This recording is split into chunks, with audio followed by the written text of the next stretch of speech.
Diyos na buhay. Share ko po yung na-scribe ko kay Brother Francis, yung demonology. Actually, nung una, nakakilabot talaga, pero kailangan nating malaman. Kasi hindi tayo nagbabattle sa physical, kundi sa spiritual realm din eh. So, mag-share muna ako yung, ano po ba ito?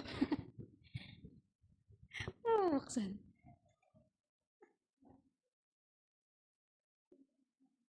Ayan po, thank you. Thank you po.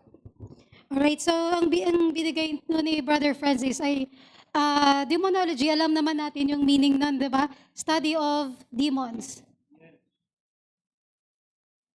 So meron dong three, ano po yun, classification. Number one is possession. Tama po ba? Hindi na ako nagsusulat eh. Possession. Number two ay kulang. Tama ba? Tama. Tapos, number two is, number three ay deception. Ito, affliction. And deception. Okay.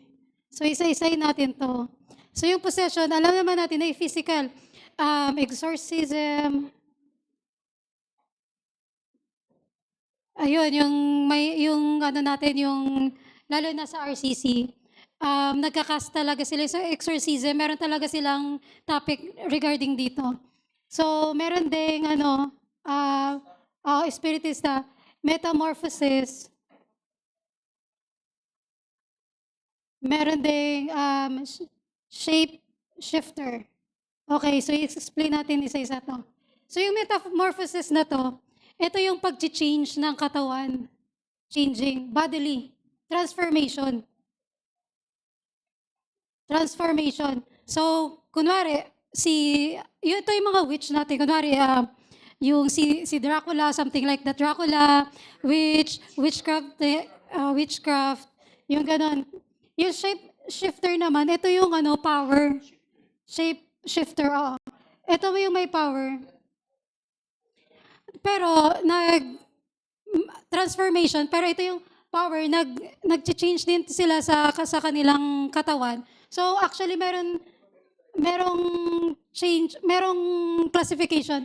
So, kung wari, sa shapeshifter, inom muna sila ng blood para may power. And kahit i-chat GPT nyo na lang siguro para ma-explanation. So, pero yung shapeshifter, ito talaga yung Dracula, pero ito yung transformation. Like, pag nag-Dracula na siya or nag-vampire na siya, magta-transform na siya. So, gano'n. Yun din mga manananggal, something like that. At sinasabi din doon, pero totoo talaga siya yung possession na napoposes talaga yung mga tao nito. At meron dito, yung sa verse nun, hindi ko naalala, pero yung sinasabi po, Pastor Pado, na yung malinis na clean house, alam mo ba yung clean house?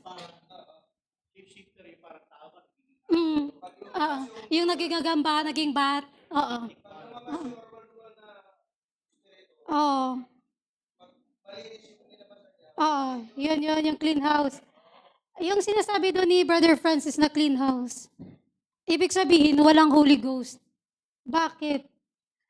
Um, Malinis siya. So, kung babalikan siya, Holy Ghost, times 7 pa ba yun? Yung times 7 pa, mas lalong lalala kasi walang Holy Ghost. Ngayon, ang binanggit ni Brother Francis, bakit naging advanced to? So, sabi niya, yung topic niya doon is too advanced. So, ipapasok naman natin ngayon sa physical natin, na sa PTA natin. Yung clean house na to, kailangan walang idol. Walang idol yung tao, yung anak nyo. Kasi bakit?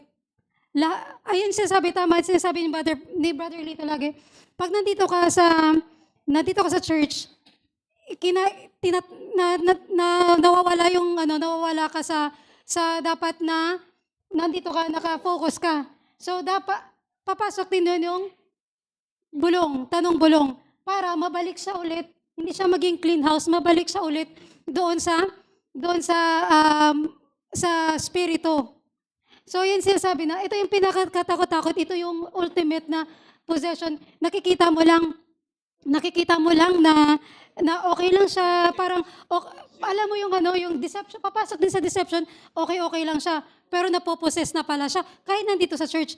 Tama yun ang sample ni Brother Lito din, last time, bakante po. Yun yung pinakatakot-takot. Tapos, no training sa mga bata. Bakit? Papasok din yun yung, alam niyo po yung papasok din yun sa, sinasabi ni Brother Lito kanina, nakinig ako kanina sa preaching eh. Sabi niya, okay lang, ay, hindi tayo nagbabawal ng cellphone. Pero kung yung cellphone mo, nandito ka, tapos nag-subscribe, lahat kasi ano na eh, digital na eh.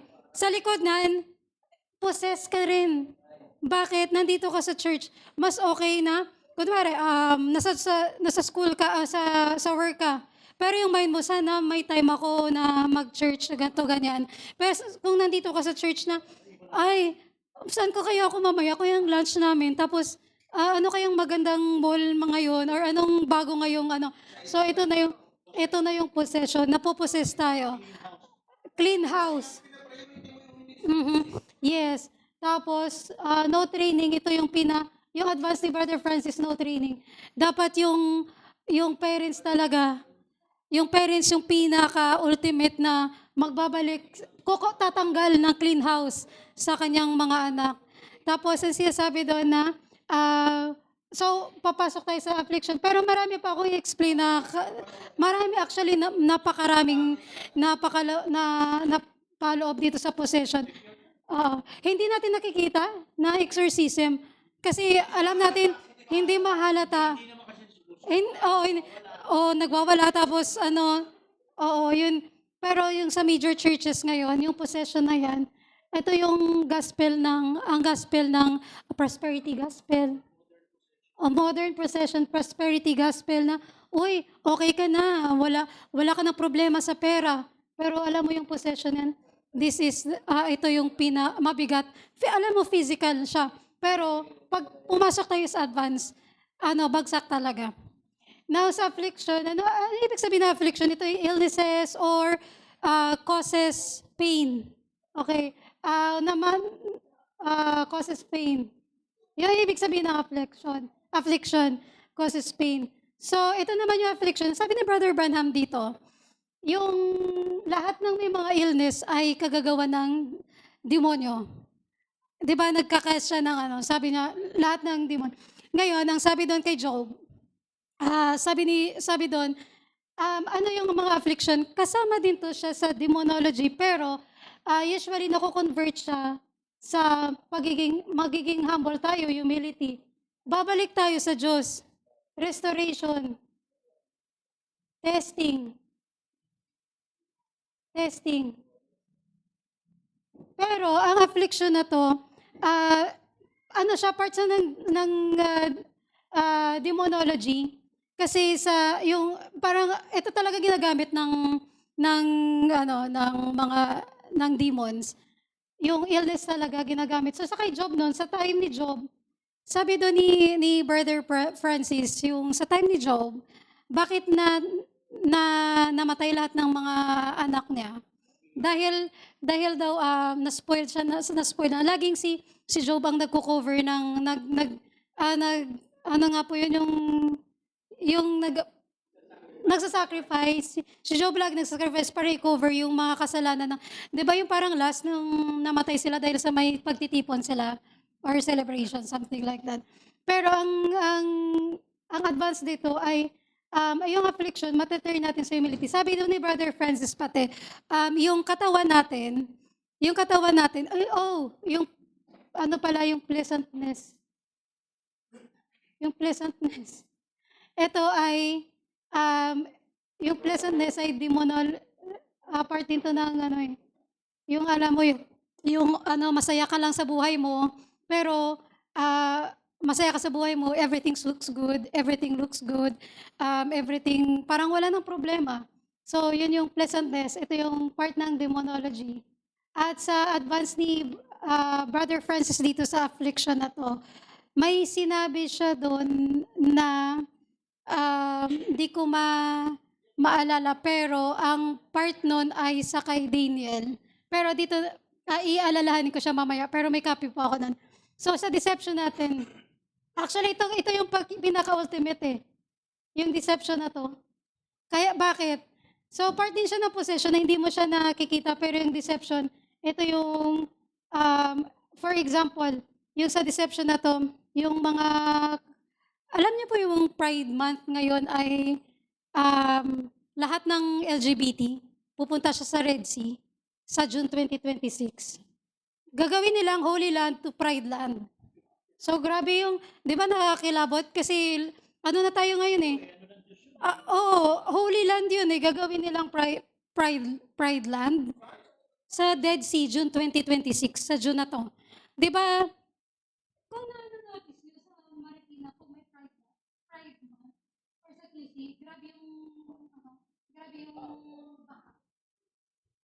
Yung napapadala yung last time, yung si Dudoy, hindi siya ano talaga na yun sa parada. Tapos, pagkatapos nung ngayon pa lang deception na. So ang deception na to, hindi natin namamalayan na nadideceive na tayo. Kunwari, yung sa deception na yun, ito yung sa Daniel. Pasok muna natin yung Daniel. Teka lang. Sa Daniel, ay yung governor, ano po yun? Yung sa Greek, Persian, share ko lang po para matatapos na po ako. Kasi relevant po siya ngayon, may advance, relevant po siya talaga ngayon. Hindi natin na lalaman na meron na pala tayong ganito. Okay, sa affliction naman, sinasabi dito, ito pala, Revelation 9, sa affliction, demons release spirits, human face, tapos ito yung sinasabi, sa affliction po, dadagdag tayo, yun yung sa first woe, na in the middle of the week, yung Revelation 9, yung lumabas sila sa bottomless pit. At sinasabi doon yung, ito kasama din sa parang fifth trumpet po yan, di ba? Sinasabi yung nag-torment sila ng 5 months. Ito yun, affliction yun. Grabe, no? Tapos, ang sinasabi doon na, at ang affliction na yan, temporary lang yung supernatural healing natin. Kasi ang body talaga natin ay nakadestino. Dapat piniprepare talaga sa eternity. At sinasabi dito, ultimate healing is the resurrection. Ito yung advance ni Brother Francis, affliction. Ultimate healing is resurrection, rapture. So, may basehan siya doon sa sermon ni Brother Branham. Every sickness has demons, kung mababasa natin. Actually, hindi ko po nabasa to, pero na-search ko lang siya na meron, nagpapagaling nga siya, nagka-cast out siya, tapos gumagaling. Ang pinaka-affliction natin is pagka Nicolaita, yung close ka na sa salita. Hindi mo na talaga natatanggap yung salita ng Diyos. At sinasabi dito naman sa deception, yung sa work ko ngayon, kahit saan naman, sa school, hindi na tayo natatakot na parang alam mo yung wala ng hell.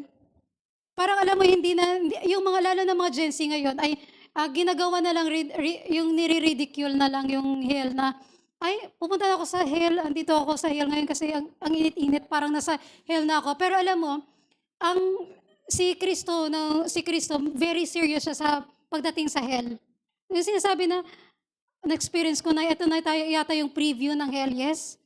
Preview ng hell, pero hindi talaga siniseryoso. Yung sinasabi napanood ko rin yun sa video na pina-share ni Sister Remy.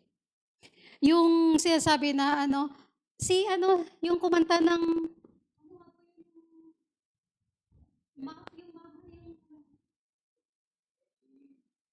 si Freddie Mercury, sabi niya, gusto mo ba sa langit? Sabi niya, no, gusto ko pumunta ng hell. Ngayon, yung deception na yun, pumunta sa mga generation, yung sa mga genre niya, di ba, sabi din ng mga US citizen ngayon, mas gusto nila yung hell.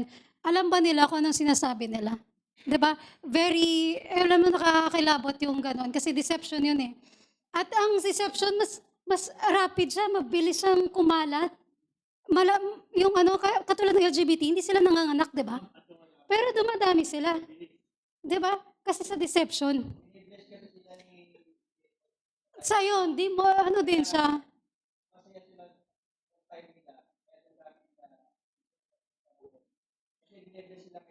O, tapos dito, LGBT, mapapasok na affliction, magkakaroon sila ng sakit. Mapupuse sila. Wala nang advance. Ang sinasabi doon, ang, si- ang, impor, ang importante dito sa deception ay hindi tayo magkakaroon ng Nicolaita. Ito yung sinasabi dito ni Barry Francis is Satan's Eden. Everything seems good, looks perfect, pleasant yung life, walang preparation sa eternity. Sabi na, ah,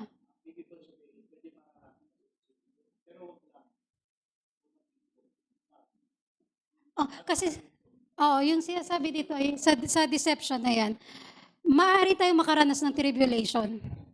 Pero ang tribulation, yung sa mararanasan natin, nararanasan po talaga natin, rampant po talaga.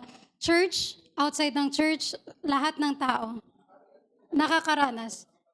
Kaya kailangan, opo, sa advance, kaya kailangan mong, para hindi mo maranasan to, kailangan i-feel mo siya ng Holy Ghost, bumalik ka sa salita ng Diyos. Tapos kailangan may magsasabi sa'yo kasi hindi lang ikaw yung parang, ay, kaya ko to, magbabasa lang ako, magpe-pray-iyak, magaganyan, pero wala kang training, walang may nagsasabi sa'yo, hindi ka mag-grow, kulang pa rin. Ang clean house nandun pa rin sa'yo. So, yun po. At sa sinasabi doon, bakante pa rin, yun po yung sinasabi. Walang gagawin, opo. Kaya sinasabi, anong ginagawa mo kung ikaw lang mag-isa? Tinatanong anong ginagawa mo? Nagpipreya ka? Nag-enjoy ka? Na ilang oras ka sa cellphone, something, oo, papasok po sa existential question talaga. At sinasabi doon, di ba kahit si Kristo, diniceive siya, hindi siya nagpa-deceive, pero sinabi, ibibigay ko sa'yo kung luluhod ka sa akin. Ano yung bibigay? Hindi naman sa mundo, hindi naman pagmamayari ni Lucifer ni Satan yung mundo eh. Anong sa kanya ibibigay? Authority, power. 'Di ba sabi po yun? Kasi ang mundo, ginawa naman ng Diyos eh. Bakit niya ibibigay yung yan po eh. Hindi naman sa kanya eh. Yan ang sinasabi, political authority, ganon. So, sinasabi dun, si Judas pati, ito yung possessed by deception, diniceive niya. Kasi ang gusto makita ngayon yung kingdom of God, that time ni Judah. Ayun, deceive niya. Hindi niya gusto patayin si Kristo. Gusto niya lang makita na may power, ngayon, now is the kingdom nga makita niya, ng mata niya. Parang eyewitness siya. Tapos ang last na lang siguro, medyo matagal na siya. Yung mga things na, ako guilty to, pero before pa naman yung mga dalaga pa ako, Disney, mga labubo ngayon. Actually, hindi ko talaga like yung labubo na yan. Yung small na keychain na parang mukhang pang demon, parang demon, labubo. Oo. Hindi ko talaga siya like. Oo. Hindi ko talaga siya like, pero sa history na yon, na siya, yung galing siya sa imagination ng pero sa demon talaga siya. Deception talaga. Yung games, Facebook. Actually, magagamit mo yung cellphone kung tama. Kasi ngayon hindi natin, guilty ako pag, kunwari nagfe-Facebook ako, check, nagbabasa ako, nagsascribe ako. Once na may pop-up, magre-respond ako agad sa Messenger. So, kailangan na yan. So, ang ginagawa ko ngayon ay hindi ko ininstalan yung iPad ng Facebook or Messenger para magbasa lang ako lang makapagbasa ako, makapag-scribe ako. Sabi ko, ito lang yung way. So, and then, medyo busy na rin naman sa work. And then, sinasabi doon, yung cartoons, Marvel, comics, ito yung mga last of the world, BTS, Taylor Swift. Di ba, ginagaya pa natin yung mga nila, yung mga forma. Pero alam mo, yung kasama yun sa deception at possession. Yun. Yung mga games na simpleng-simple. Di ba? Image of the beast din yun. Yeah. Oo. Oo. Kasi kung ginagaya mo, idolatry na rin kasi yun. Papasok siya sa sa deception. At sinasabi doon, siguro i-close ko dito yung ultimate na to. Lalo na sa mga churches ngayon, sinasabi yung prosperity gospel, yung mga deception na to, yung nagka-cast out sila ng evil, demons, tapos nag-heal. Pero ang sabi ni Kristo, lumayo kayo, hindi ko kayo kilala. So yun yung pinaka na deception din ngayon. Dumadami sila dahil ganun, spiritism. Ang daming papasok actually sa deception na to. Pero dahil nag-advance tayo, kailangan nating mabawi ito. Malinis yung natin, yung bahay natin. Kasi your body is the temple of the Holy Spirit. Tapos sa heavenly realm, naalala niyo yung anak yung si Daniel. Anong ginawa ni Daniel nung inano niya si Gabriel? Yung nag-aantay siya ng result. Nag-fast siya. 21 days. Anong gagawin natin kung ganyan ang mangyari at hindi na natin nakikita na tayo pala ay clean house? So mag-fast, bumalik back to the word. Yung sabi ito ni Brother Francis, di ba? Kasi nung nag-fast siya at another for couple of weeks pa, nagantay siya, nag-pray, nag-fast, ayun, nagkaroon ng result. So, ang restoration natin sa demonology ay malayo tayo sa Nicolaitanism at yung gospel. Sabi dito, hindi natin misinterpret yung gospel sa real message. Kasi deception, mahirap yan eh. Marami na hindi naniwala sa natin, sa kay Brother Francis deception.